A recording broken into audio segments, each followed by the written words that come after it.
डॉक्टरों ने कहा कि इस तरीके का केस हमने कहीं नहीं देखा है, और अपने पूरे करियर में सीएमसी जहां वो लोग हज़ारों पेशेंट्स देखते हैं, उन्होंने अपने करियर में कभी भी ऐसा नहीं देखा। अगर देखा भी है तो सिर्फ 9 से 10 पेशेंट्स देखा है जो इतने अच्छे हालत में नहीं थे। कोई स्ट्रेचर में आया तो कोई कोमा में है, कोई सब चीज़ भूल चुका है, ऐसा। और उस वक्त जब मम्मी का चेकअप हुआ और डॉक्टर्स से जब वो लोग मिले और बात किए, तब डॉक्टर्स मम्मी से बात करते हुए वो लोग बोले कि बहन क्या आप तैयार है।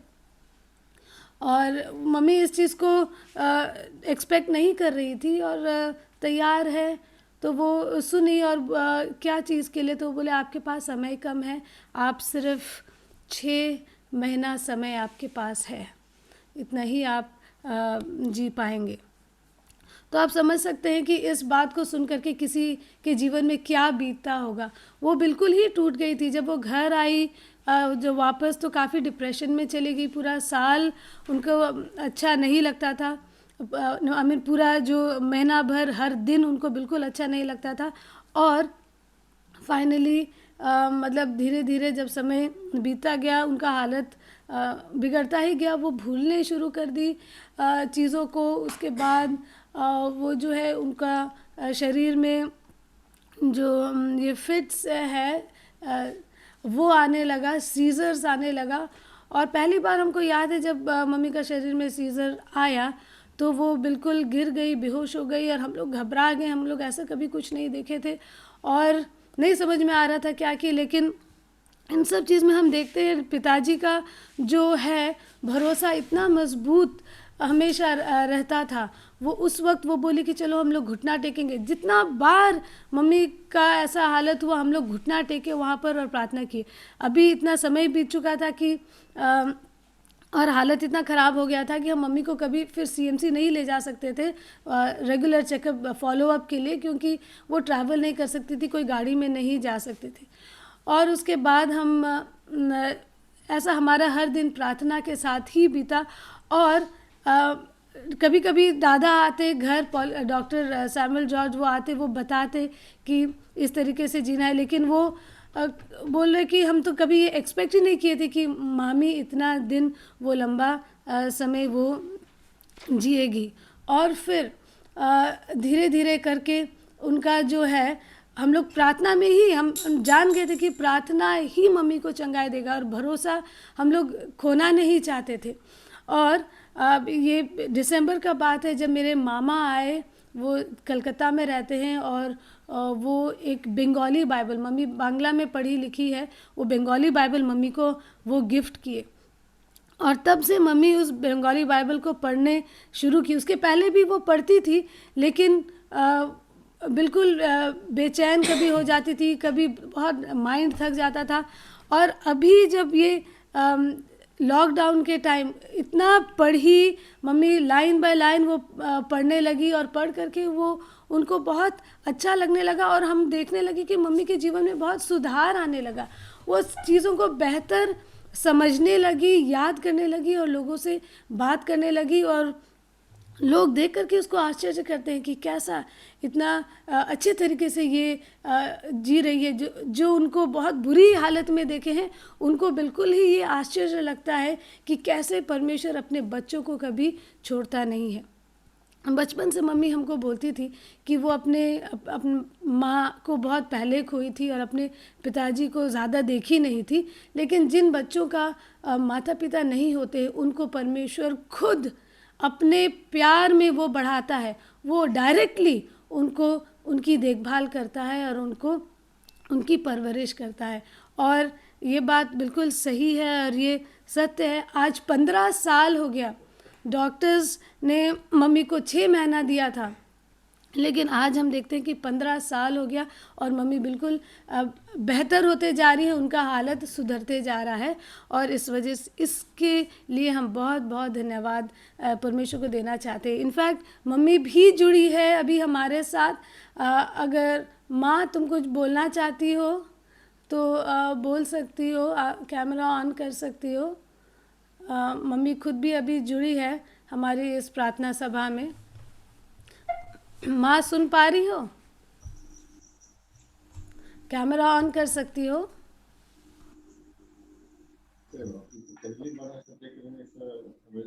जनरल की माँ मैं ही हूँ। इतना सीरियस हो गई थी और ईश्वर इतना दया किया हम लोग को, इतना प्यार से हम लोग को पाले कि हम चंगा हो गए। 10 साल का बीमारी था मेरे बदन में, मैं कुछ नहीं समझती थी, कुछ नहीं सुनती थी, चल नहीं पाती थी, खा नहीं सकती थी। ईश्वर अपना हाथों से मेरा सेवा किया। हम आमेन। चाहते ईश्वर को और अभी भी प्रेयर करने मांगते हो। आमेन। हे प्रिय परमेश्वर, स्वर्ग में तू रहता है, तू हमें देखभाल करता है, हर एक समय तू हमें सहायता किया है। इतना लंबा बीमारी तो हमने चंगा किया, हम धन्यवाद देते हैं और मदद कर, हम बराबर तेरा चंगा है, तेरा प्यार हम समझ सके प्रभु। और चाहते हैं आप लोग सब कोई, मेरा फैमिली के बारे में, हस्बैंड के लिए, हम सब कोई के लिए प्रेयर करते रहे ताकि हम लोग सबको एक दिन स्वर्ग में जाके सब एक साथ मिल सके। हम प्रार्थना करते हैं मेरा प्रियजन जो यहीं पर है प्रभु, उसको तेरा वचन मिले और तुम्हें ग्रहण कर सके और एक दिन सब कोई मेरा अपना प्रियजन जहाँ कोई है सबके साथ हम एक साथ रह सके प्रभु। यीशु के नाम से प्रार्थना हमने मांगा, सुना ग्रहण कर। आमीन। आमीन। आमीन। माँ को बहुत धन्यवाद देना चाहते हैं कि वो गवाही के लिए आगे आई। इतना सारा चीज़ माँ नहीं बोल पाती, लेकिन अभी बाइबल पढ़ती है, प्रार्थना करती है। हम लोग का एक ही प्रार्थना रहता था कि हे ईश्वर तेरा नाम ले सके, क्योंकि वो बात भी नहीं कर सकती थी जैसा मम्मी बोली। तो हम ईश्वर का बहुत धन्यवाद देते हैं और अंत में आगे बढ़ने से पहले हम एक गीत गाना चाहेंगे। और ये गीत का बोल है, ये कहता है, टूट कर बिखरने ना देगा मुझे यीशु मसीह का प्यार, जिसने अब तक संभाला मुझे कैसा अनोखा प्यार। सच में परमेश्वर का प्यार बहुत ही महान और मजबूत है, जो हमको पकड़े रहता है, हमको जोड़े रखता है और हम जानते हैं कि वो हमको कभी नहीं छोड़ेगा।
देगा मुझे यीशु मसीह का प्यार, जिसने न छोड़ा मुझे कैसा अनोखा प्यार।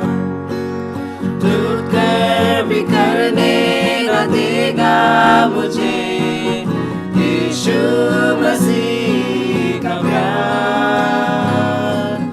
जिसने अकेला न छोड़ा मुझे ऐसा अनोखा प्यार। माँ की तरह मुझे थामेगा वो, गिरने न देगा मुझे,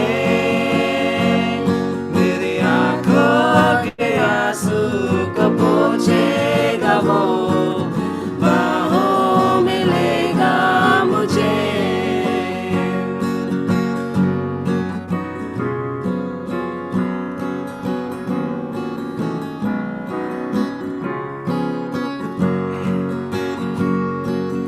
मेरी निर्बलता में मेरी सामर्थ यीशु मसीह का प्यार, जिसने अकेला छोड़ा मुझे, कैसा अनोखा प्यार।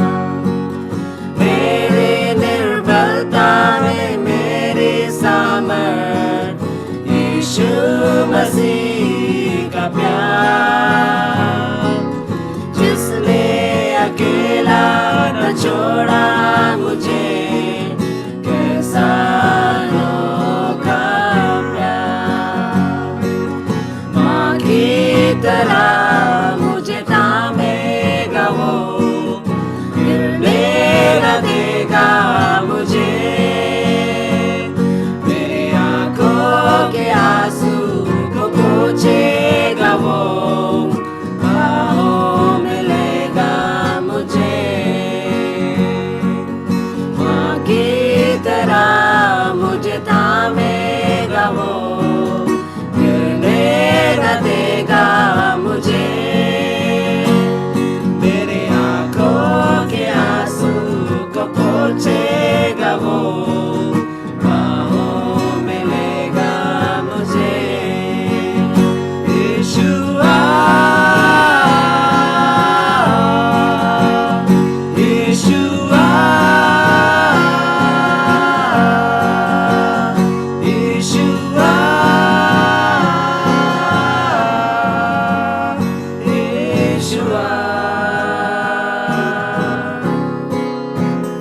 यीशुआ,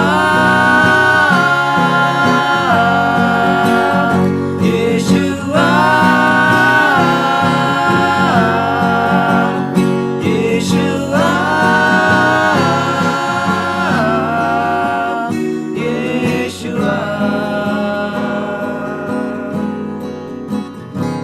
यीशुआ,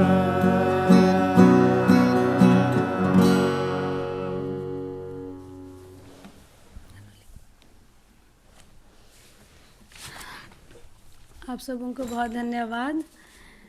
फिर से मैं 24/7 यूनाइटेड प्रेयर मिनिस्ट्री को धन्यवाद देना चाहूँगी कि मुझे ये मौका दिया गया कि मैं आप लोगों के सामने आ करके परमेश्वर के वचन में से कुछ प्रस्तुत कर सकूँ। ये मेरा मुंह बस और लेकिन परमेश्वर के द्वारा ये हो, ये वचन मैं आपके सामने ला सकूँ, यही हमारी प्रार्थना है। और उससे शुरू करने से पहले चलिए हम लोग प्रार्थना करते हैं।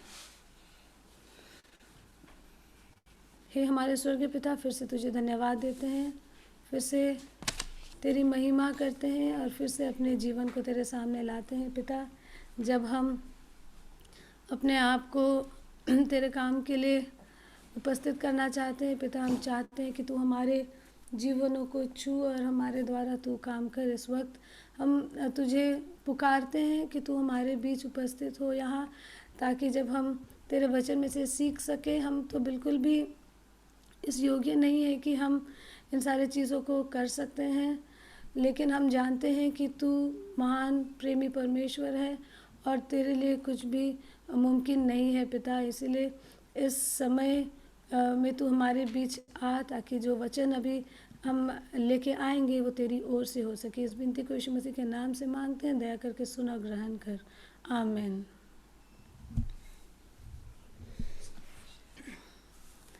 मैं एडमिन से अर्जी करती हूँ कि मुझे ये मौका दे ताकि मैं स्क्रीन शेयर कर सकूँ।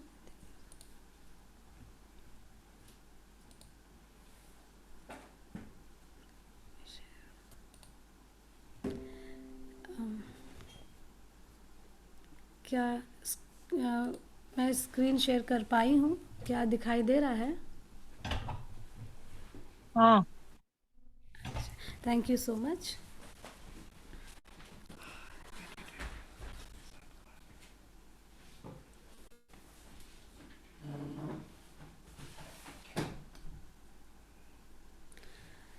जैसा हम लोग जानते हैं कि ये पूरे 10 दिन हम लोग परमेश्वर के लिए जाने के लिए जो हम लोग निर्णय लेकर के जो संवाद सुनते आ रहे हैं, और बहुत सारे लोगों के उदाहरण के द्वारा हमने सुना। और आज मैं भी कुछ उदाहरण को ली हूँ ताकि हम इससे सीख सके और अपने जीवन को सुधार सके। आई विल गो हमारा शीर्षक है, और जब हम बाइबल खोलते हैं और हम चाहते हैं कि हम बाइबल से प्रेरणा सूत्रों को हम जब ढूंढते हैं तो सबसे पहले हमारे दिमाग में आता है मूसा, हमारे दिमाग में आता है अब्राहम, हमारे दिमाग में नोवा, पौलुस, जीसस, यीशु मसीह, ये सारे नाम हमारे दिमाग में आते हैं। और क्योंकि ये बहुत हमारे लिए बहुत सारे उदाहरण दे करके गए हैं और हमारे लिए इतने सारे चीज़ों को लिखा हुआ है कि हम जब इसको पढ़ते हैं हम अपने जीवन में इसको लागू कर सकें। लेकिन आज मैं कुछ उदाहरण को जो ली हूँ वो महिलाओं का उदाहरण है। और कभी कभी हम सोचते हैं कि हम महिला हैं, हम कमज़ोर हैं, हम उतना अच्छा तरीके से हम नहीं कर सकते हैं। लेकिन हम जानते हैं कि जितना परमेश्वर एक पुरुष से प्रेम करता है उतना ही वो एक महिला को भी उतनी ही जिम्मेदारी दिया है। और इसीलिए आज जब हम आगे बढ़ते हैं, जब हम महिलाओं के जीवन से सीखेंगे, सबसे पहले हम आज अपने जीवन को देखें। हम लोग जितने कोई यहाँ है जो घर द्वार संभाल रहे हैं, हम देखें कि हम अपने जीवन में क्या कमी महसूस करते हैं। हमारा ये जो जीवन है ये कैसा होना चाहिए, एक ईश्वरीय स्त्री का जीवन कैसा होना चाहिए। और कुछ 5 कैरेक्टर्स को मैंने चुना है जो एक ईश्वरीय जीवन में होना चाहिए, एक स्त्री के जीवन में होना चाहिए। सबसे पहला, हमारे चरित्र में कौन से लक्षण होने चाहिए। और सबसे पहला जो लक्षण है वो है हमें बहादुर होना है। जब हम इस दुनिया में जीते हैं हमें बहादुर होना है और उसके साथ साथ हमको सेवा के लिए हमेशा तैयार रहना है। हम देखते हैं हमारा जो पद है यहाँ दिया गया, लूका 1:26 से 56 तक यहाँ पर देखते हैं। मिरियम के जीवन का कहानी हम देखते हैं। और मिरियम के जीवन से जब हम सुनते हैं कि किस तरीके से उन्होंने अपना जीवन को जिया, किस तरीके से वो अपने बेटे का परवरिश की, सबसे पहला चीज़ हम देखते हैं कि जो स्वर्गदूत थे जो आए उस दिन, जिब्राइल स्वर्गदूत, वो जब आए मिरियम के सामने तो मिरियम क्या होती है, वो घबरा जाती है और वो डर जाती है, वो भयभीत हो जाती है। और वो उसके बाद का जो संवाद वो सुने उससे भी वो परेशान हो उठी होगी। अगर हम अपने आप को उसके जगह में रख के देखें तो हम सोचें कि ये कैसा संवाद था कि ये एक कुंवारी स्त्री जिसका सगाई हो चुका है और वो गर्भवती होगी। लेकिन स्वर्गदूत के कहने पर वो अपना डर को पीछे छोड़ देती है और उसके बाद वो जब जानती है परमेश्वर की क्या इच्छा है, वो इस इच्छा को अपने जीवन में लेती है और वो उसके ले करके आगे बढ़ने का वो पूरी तरीके से वो अपने आप को संभाल लेती है।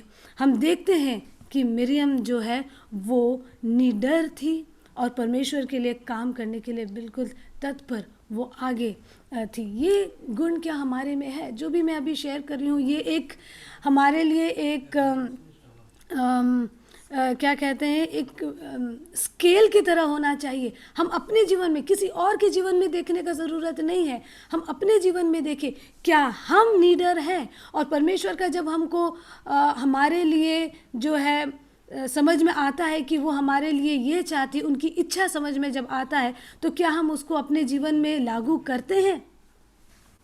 दूसरा जो लक्षण पर यीशु मसीह अपने स्त्रियों में वो देखना चाहता, जो आज के स्त्रियों में, उस ईश्वरीय स्त्रियों में वो देखना चाहता है, वो है कि एक स्त्री के जीवन में अतिथि सत्कार का भावना होना चाहिए। अतिथि सत्कार और ईश्वर की इच्छा को फिर से पूरा करने का इच्छा उनमें होना चाहिए। हम देखते हैं ये छोटी सी कहानी हम लोग सबको ही पढ़े हैं उत्पत्ति का 24 में, जब अब्राहम अपना जो बहुत ही पुराना सेवक को अपने बेटे के लिए एक बहू लाने के लिए वो भेजता है अपने गांव घर में। तो वहाँ जाकर के परमेश्वर की अगुवाई के द्वारा वो इंतज़ार करता है एक ऐसे स्त्री के लिए जिसमें कौन से गुण हो, जिसमें अतिथि सत्कार करने का गुण। वो उनका कहने का वो इस चीज़ का वो इंतज़ार कर रहे थे कि कौन आएगी जो उनको पानी पिलाएगी और साथ में उनके जानवर को भी। और हम देखते हैं कि रिबेका के जीवन में ये बहुत खूबसूरती से उसके जीवन के कण कण में हम उसको देखते हैं कि ये पाते हैं। वो बहुत ही खुश हुई, जैसा वो पूछे तो तुरंत वो सेवा में लग गई और बिना बोले वो बाकी जो जानवर है उसको पानी पिलाई। और उसके बाद भी हम देखते हैं घर जाने के बाद जब उसको पता चला कि परमेश्वर का क्या योजना है और क्यों इतना दूर ये अब्राहम का सेवक आया है, वो जानने पर वो तुरंत तैयार हो गई ताकि वो वहाँ जा सके जहाँ वो इसहाक से मिल करके उससे वो शादी या ब्याह वो कर सके। घर वालों ने उससे कहा तुम रुक जाओ और थोड़े दिन, लेकिन वो बोली नहीं, हमको करना है। और क्या जिम्मेदारी उसके ऊपर आने वाला है वो उसको उठाने के लिए बिल्कुल तत्पर थी। क्या हम अपने जीवन में देखते हैं ये अतिथि सत्कार? हम महिलाओं से बात कर रहे हैं और ऑफ कोर्स पुरुष भी अपने जीवन में देख सकते हैं। क्या जब मेहमान हमारे घर आते हैं हम बहाना बनाने लग जाते हैं कि हम बहुत व्यस्त हैं या अभी हमारे पास समय नहीं है या और कुछ काम में हम अपने आप को बिना वजह का व्यस्त कर लेते हैं? अगर हम देखेंगे इब्री 13:2 में यहाँ कहता है अतिथि सत्कार करना मत भूलो, क्योंकि इसके द्वारा कुछ लोगों ने अनजाने में स्वर्गदूतों का आदर सत्कार किया है। ये हम अगर कभी भी मेहमानों को ठुकराते हैं तो क्या पता अनजाने में हम स्वर्गदूतों की सेवा करने से वंचित रह जाएं। एक ईश्वरीय स्त्री में ये होना बहुत ही ज़रूरी है। आगे हम बढ़ते हैं और क्या चाहते हैं ईश्वर की आज की स्त्रियों में हो। हम देखते हैं निष्ठा की भावना, इंग्लिश में कहते हैं इसको लॉयल, वफादार, जो वफादार प्रदर्शित कर सकती है अपने जो विश्वास पर, अपने भरोसा पर, अपने घर वालों पर के प्रति वो बिल्कुल ही निष्ठा का भाव के साथ वो जो जीती हो। हम देखते हैं कि जब रूथ के ससुर जी जो है वो गुज़र गए, उनके पति और अपने उसके नओमी के दोनों बेटे जब गुज़र गए तब वो उसके पास मौका था कि वो वापस जा सकती थी, लेकिन वो वापस जाना नहीं चाहिए। बिल्कुल अपनी माँ के साथ वो रही और वो बोली कि नहीं, मैं आपके साथ रहूँगी। क्यों वो ये निर्णय क्यों ली? क्योंकि उसका मन में निष्ठा का भावना था। वो अपनी माँ की सेवा करना चाहती थी। वो सब चीज़ पीछे छोड़ करके इस परिवार में जुड़ी थी। वो नया जीवन शुरू कर सकती थी फिर से एक नए सिरे से, लेकिन वो ये निर्णय ली कि नहीं, वो अपनी सासू माँ की सेवा करेगी और उनके साथ रहेगी, क्योंकि वो एक बार वादा कर चुकी है कि उनका घर परिवार जो है ये इनका ही घर परिवार है, और उनका जो ईश्वर है वो इनका ईश्वर है। और वो चली गई, उनके साथ वो चली जाती है अपने जो घर को, और घर जब जाती है अपने होम टाउन में, जब वो लोग चले जाते हैं और हम देखते हैं कि वहाँ ईश्वर उसके लिए इतना सुंदर खूबसूरत योजना बना करके रखा था। क्या था? उसका परिवार बसा वहाँ पर, उसके बाद उसके बच्चे भी हुए, और सबसे बड़ा हम देखते हैं कि जो पूरे संसार के बचाने वाला प्रभु यीशु मसीह उन्हीं के वंश में आगे जन्म लिए। तो क्या हम अपने दिल में टटोल के देखें, क्या ये निष्ठा भावना हमारे जीवन में है? क्या हम अपने परिवार के प्रति हम वफादार हैं? हम कभी कभी क्या होते हैं कि कभी हमारे परिवार का ही कोई सदस्य कुछ गलती कर बैठे तो हमको लगता है कि उसके बारे में थोड़ा चर्चा कर लिया जाए, किसी और को बता दिया जाए, और हम बिल्कुल भी कभी मजाक में इस चीज़ को लेते हैं और किसी की बुराई करने लग जाते हैं। घर परिवार हमारा है, जिसका जो नींव है यीशु मसीह के द्वारा डाला गया है। और घर की जो महिला माँ या बेटी होने का नाते, बच्चों की माँ और किसी पिता की बेटी होने के नाते ये हमारा फ़र्ज़ बनता है कि घर को हम बांध करके रखें। ये निष्ठा भावना हमारे जीवन में होना है। आगे हम देखते हैं और क्या जो है हमारे चरित्र में वो होना चाहिए। हम देखें कि सबसे पहले हमें निडर या हम बहादुर होने चाहिए और परमेश्वर की सेवा में बिल्कुल तैयार। उसके बाद अतिथि सत्कार जो है हमारे जीवन में के द्वारा से होना चाहिए और हम को कभी भी जो है ईश्वर की इच्छा जानने पर उसके विरुद्ध हमको नहीं चलना है। निष्ठा का भावना हमारे जीवन में होना है। और हम देखते हैं इसके बाद कि हमारे जीवन में होना चाहिए विश्वास, भरोसा, निर्भरता, आस्था। और हम इस चीज़ को हैना के जीवन में देखते हैं। हैना का दर्द कोई नहीं समझ सकता है, सिर्फ वो समझ सकती है, क्योंकि उसका जो जीवन था बिल्कुल सूना था। क्योंकि एक स्त्री का सबसे बड़ा सपना जब वो शादी करती है उसके बाद होता है कि उसके गोद में उसका अपना बच्चा जो है वो खेले, और इस चीज़ से वो वंचित थी। और वो रोई, प्रार्थना की, अपना पूरे भरोसे और विश्वास के साथ वो अपना जो है जीवन को परमेश्वर के सामने रख दी। और हम देखते हैं कि वो जो भरोसा के साथ जब वो विश्वास करती है तो परमेश्वर उनका जो प्रार्थना है उसको सुनते हैं। और यहीं पर ये कहानी अंत नहीं हो जाता है। जब उनका प्रार्थना का जवाब उनको मिला, जो नन्हा बालक सैमुएल उनके हाथों पर दिया गया, इस छोटे बालक को वो बड़ा करके परमेश्वर के काम में वो लगाती है। हम क्या अपने भरोसे में कमज़ोर पड़ रहे हैं आज? क्या हम प्रार्थना करते हैं लेकिन हम पहले से ही ये समझ जाते हैं कि हमको शायद जवाब नहीं मिलेगा, या हम सोचते हैं कि प्रार्थना तो करना है लेकिन पता नहीं हम ये चीज़ हो पाएगा कि नहीं, हमको ईश्वर देंगे कि नहीं। उस औरत की तरह जो पहाड़ के उस पार में वो प्रार्थना की, पादरी साहब को सुनी थी बोलते हुए कि प्रार्थना करो और तुम इस पहाड़ को कहोगे हट जाओ तो वो भी हट जाएगा। और वो प्रार्थना की, और जब वो प्रार्थना की, आँख खोल के देखी कि पहाड़ी नहीं हटा था। और उसका जवाब क्या था? वो बोली कि मुझे पता था कि नहीं हटेगा। क्या हमारा प्रार्थना ऐसा है? जब हम मांगते हैं तो हम पहले से ही सोचते हैं कि हमको नहीं मिलेगा। हम अपने जीवन में झांक के देखें, टटोले कि हम, और प्रार्थना करें पूरे दिल से कि परमेश्वर हमको भरोसा करने के लिए ताकत दे, तुझ पर पूरी तरह निर्भर होने के लिए हमको ताकत दे, ताकि हम तेरे ऊपर हम अपना जो है पूरा 100% लगा सके। और जब जवाब मिलता है तो सिर्फ और सिर्फ परमेश्वर की प्रशंसा हो हमारे द्वारा। आखिरी जो हम देखना चाहते हैं लक्ष्य, जो चरित्र का लक्ष्य, जो एक गुणवती स्त्री में आज हम खोजना चाहेंगे या परमेश्वर जो एक स्त्री में देखना चाहेंगे, वो है कि बुद्धिमानी।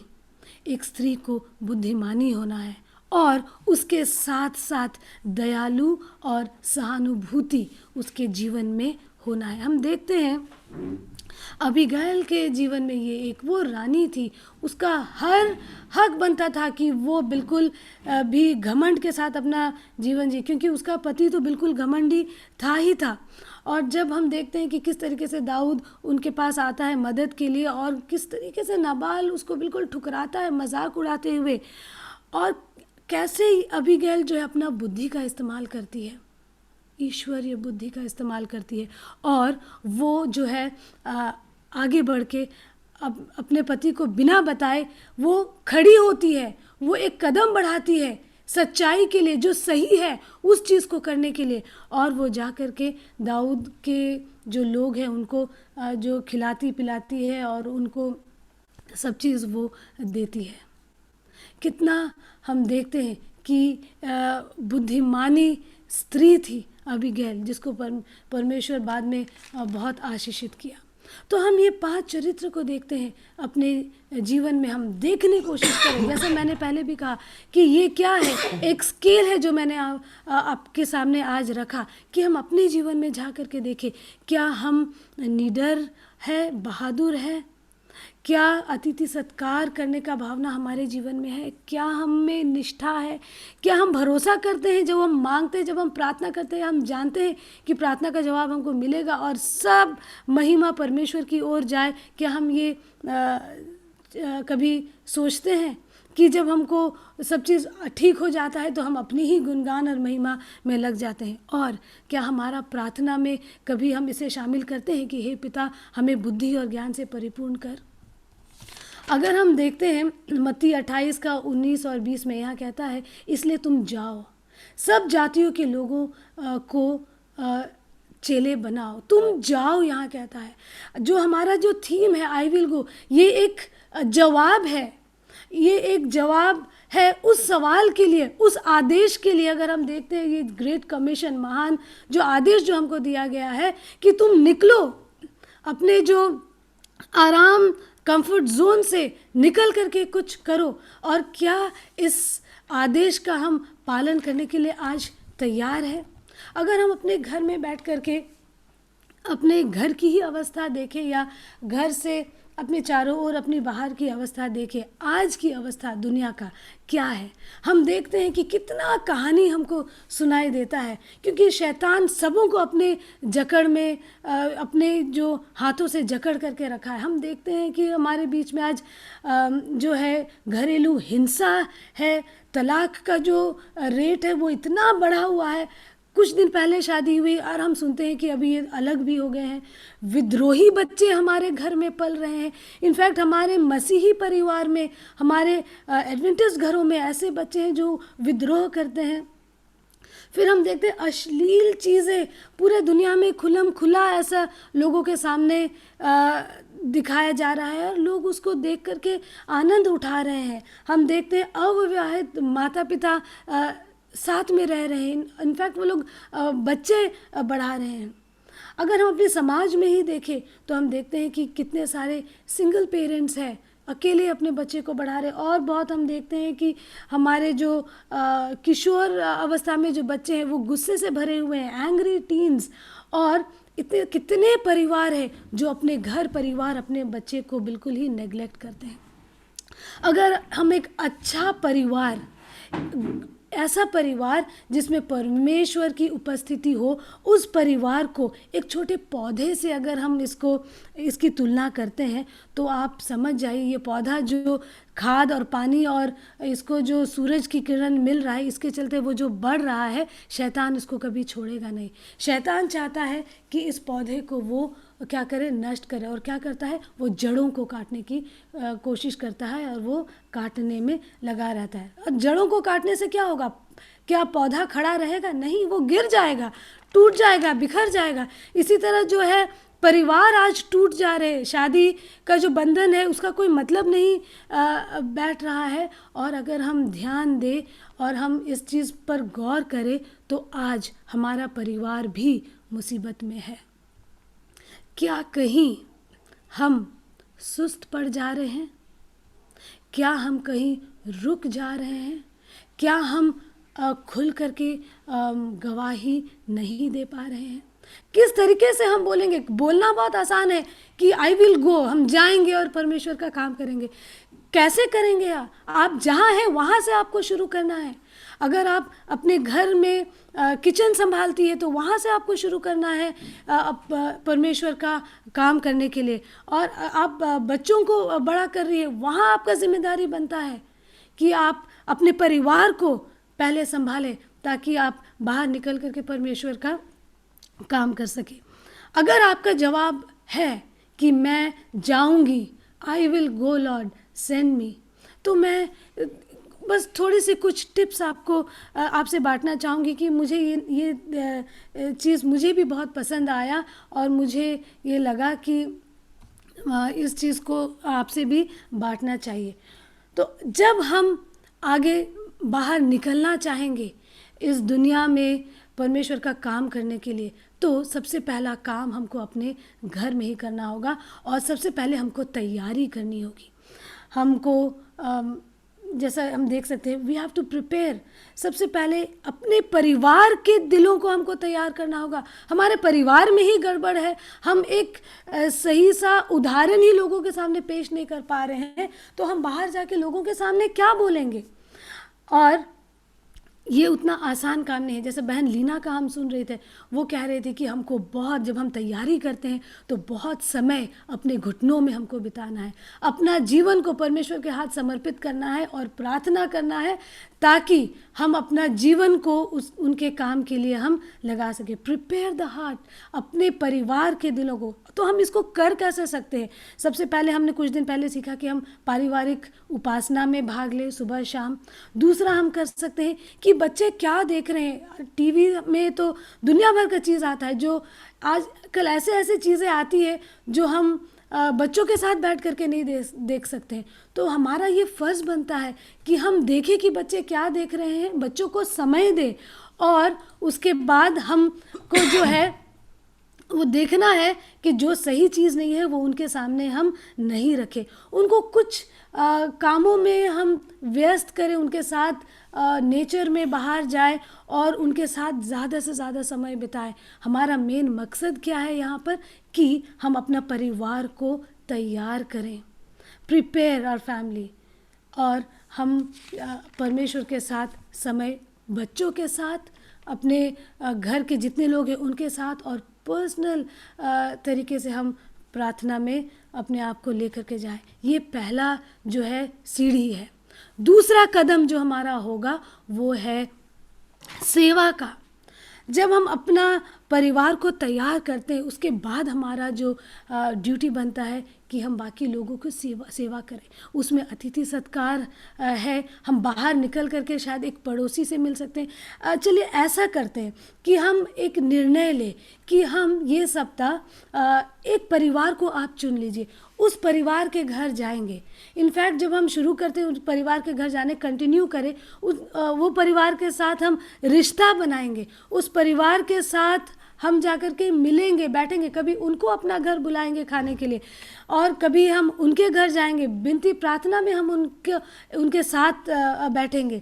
जब हम ऐसा करते हैं तो क्या होता है, हम सेवा के साथ साथ एक मजबूत रिश्ता का कायम करते हैं। और जब हम एक मजबूत रिश्ता का कायम कर सकते हैं, वो एक पिलर की तरह होता है। जब हम प्रार्थना करते हैं, विश्वास करते हैं और सेवा करते हैं, ये तीन चीज़ों को जब हम नींव डालते हैं और सेवा के भावना से हम आगे जाते हैं, तब हमारा जो पुल है, ये एक पुल की तरह है, जो वो पुल है वो मजबूत बनेगा। और आखिरी में हम चाहेंगे कि हम क्या करें? बांटें। जब हम बांटने के बारे में कहते हैं तो बांटना, हम ये शारीरिक चीज़ों को, कपड़ा लता पैसा के बारे हम बात नहीं कर रहे हैं, वो तो सेवा में आ जाता है।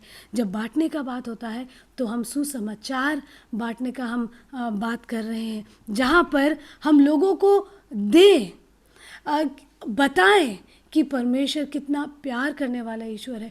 वो हर एक इंसान से प्यार करता है, छोटे बड़े, जिसी भी किस्म का इंसान है, किसी भी मज़हब, किसी भी बैकग्राउंड से वो क्यों ना हो, परमेश्वर इस दुनिया में आए और हर एक के लिए अपना जीवन वो दिए, ताकि ये जो हर एक इंसान है वो परमेश्वर का प्यार को जान सके और समझ सके। कभी कभी हम लोग जो है इस चीज़ को उल्टा कर बैठते हैं।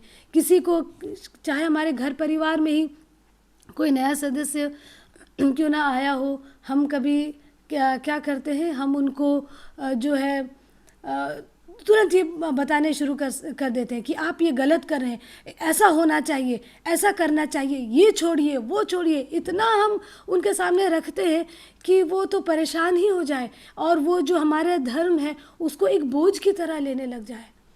एक सही सीढ़ी हम जब अपनाते हैं परमेश्वर का काम को आगे बढ़ाने के लिए, पहले अपने आप को तैयार करें, अपने परिवार को तैयार करें, फिर सेवा करें, लोगों का एक रिश्ता कायम करें, एक ऐसा पुलिया बनाएं जिसका जो पिलर्स है वो प्रार्थना, विश्वास और सेवा के पाँव में खड़ा हो। और आखिरी में जब हम बांटते हैं तब हम उस पुलिया के ऊपर से जितना भी सुसमाचार क्यों ना हो सके, हम इस पार से उस पार हम भेज सकते हैं और हम लोगों के जीवन में एक बदलाव ला सकते हैं। जब हम अपने जीवन में नहीं ला पाएंगे तो हम दूसरों के जीवन में इस चीज़ को नहीं कर पाएंगे। परमेश्वर हमें आशीष दे और हमें मदद करे कि एक गुणवती स्त्री के जीवन में जो होना चाहिए वो हम अपने जीवन में लेके आए, और जब हम इसको लेके आते हैं, हम जहाँ कहीं भी हो वहाँ से अपना काम शुरू करें और आगे बढ़े। ये 3 कदम लेकर के हम जो है लोगों को, अपने परिवार को तैयार करें, लोगों की सेवा करें और बांटे। तब जब हम देखते हैं आयसाया 6:8 में कहता है कि तब हम अपने आप को प्रस्तुत कर सकते, तब हम आगे बढ़ के कह सकते मैं यहाँ हूँ पिता, तू मुझे ले, मुझे अपना काम के लिए इस्तेमाल कर। और जो ये थीम था हमारे ये पूरे 10 दिन का, और मैं जो आखिरी वक्ता हूँ, मैं प्रार्थना करती हूँ और मैं आशा करती हूँ आप सब मेरे साथ आज एकजुट होकर के कहेंगे कि मैं जाऊँगी पिता, मुझे भेज, आई विल गो। बहुत बहुत धन्यवाद।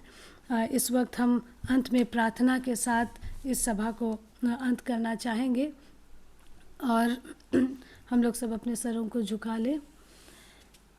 हे हमारे स्वर्ग के पिता, फिर से तुझे धन्यवाद देते हैं कि तू हमें आज तक जीवित रखा है, और इस जीवित रखने का कारण है कि तू चाहता है कि हम तेरा काम करें।